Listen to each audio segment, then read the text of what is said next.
বিক্রেতার অনুপস্থিতির সুযোগ নিয়ে হার্ডওয়্যারের দোকানে দুঃসাহসিক চুরির ঘটনায় চাঞ্চল্য ছড়ালো দক্ষিণ দিনাজপুরের বুনিয়াদপুরে। দোকান মালিক মন্টু সরকার জানিয়েছেন, শুক্রবার সন্ধ্যায় দোকানে জল আনতে পার্শ্ববর্তী স্থানে গিয়েছিলেন তিনি। ঠিক সেই সময় এক মহিলা দোকানের ভেতরে প্রবেশ করে, তারপরই তার ক্যাশ বাক্স থেকে নগদ অর্থ বের করে চম্পট দেয়।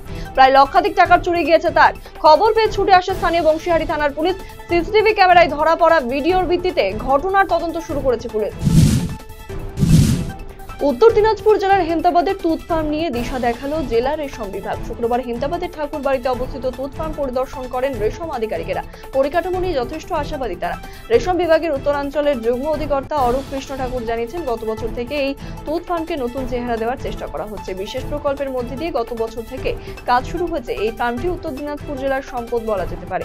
এখানে মুগা কালচারের উদ্যোগ গ্রহণ করার সিদ্ধান্ত নেওয়া হয়েছে। মুগা কালচার যেটি বর্তমানে উত্তর পূর্ব ভারতের মধ্যে কেবলমাত্র জলপাইগুড়ি এবং কোচবিহারে রয়েছে, সেই মুগা কালচার এখানে শুরু হলে জেলার শিল্পক্ষেত্রে অভূতপূর্ণ উন্নতি হবে।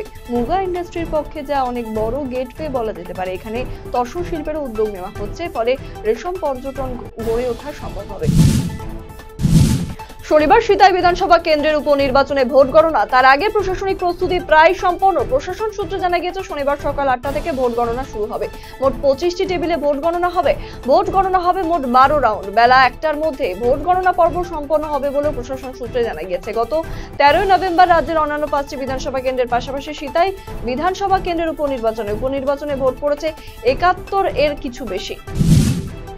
খড়িবাড়ির বুড়াগঞ্জে নতুন রাস্তা শিলান্যাস করলেন শিলিগুড়ির মহকুমা পরিষদের কর্মাধ্যক্ষ। শুক্রবার খড়িবাড়ির বুড়াগঞ্জ গ্রাম পঞ্চায়েতের বাদল ভিটায় 1.5 কিলোমিটার পাকা রাস্তা শিলান্যাস করলেন শিলিগুড়ি মহকুমা পরিষদের বন এবং ভূমি কর্মাধ্যক্ষ কিশোরী মোহন সিংহ। আদিবাসী উন্নয়ন দপ্তরের উদ্যোগে 19,79,000 টাকা এই রাস্তা আগামী দিনে এলাকাবাসীদের স্বার্থে করা হবে বলে কিশোরী মোহন সিংহ জানিয়েছেন। এদিন উপস্থিত ছিলেন খড়িবাড়ি পঞ্চায়েত সমিতির সদস্যা সুষমা মার্ডি, প্রদীপ মিশ্র সহ অন্যান্যরা। খাবার খেতে যাওয়ায় অপরাধ হয়ে গিয়েছিল তার, সে কারণে বিরক্ত হয়ে মাথায় দাঁড়ালো অস্ত্রের কোপ। সেই সাথে বালির চাপা দিয়ে শ্বাসরোধ করে মারার চেষ্টা। 23 বছর বয়সী প্রতিবন্ধী ছেলের ওপর এই রকম নির্মম অত্যাচারের অভিযোগ উঠল সৎ মায়ের বিরুদ্ধে। মারাত্মক জখম অবস্থায় প্রসেনজিৎ রায় নামের ওই প্রতিবন্ধী ছেলেকে জলপাইগুড়ি সরকারি মেডিকেল কলেজ হাসপাতালে ভর্তি করানো হয়েছে। বৃহস্পতিবার রাতে এমনই ঘটনার সামনে এসেছে জলপাইগুড়ি সদর ব্লকের বাহাদুর গ্রাম পঞ্চায়েতের টুটা পাকড়ি বড়ুয়া পাড়া এলাকায়। ঘটনাকে কেন্দ্র করে চাঞ্চল্য ছড়িয়েছে। শিলিগুড়ি শহরে পরিবেশ রক্ষা সকলের জন্য একটি অত্যন্ত গুরুত্বপূর্ণ বিষয়, কিন্তু সাম্প্রতিক একটি উদ্বেগজনক ঘটনা শিলিগুড়ি শহরের পরিবেশকে মারাত্মক বিপদের মুখে সম্মুখীন করেছে। সিকিম থেকে বজ্র পদার্থ এনে শিলিগুড়িতে ডাম্পিং করা হয়েছে, যা শিলিগুড়ি শহরের পরিবেশ দূষিত করার সম্ভাবনা বহন করছে।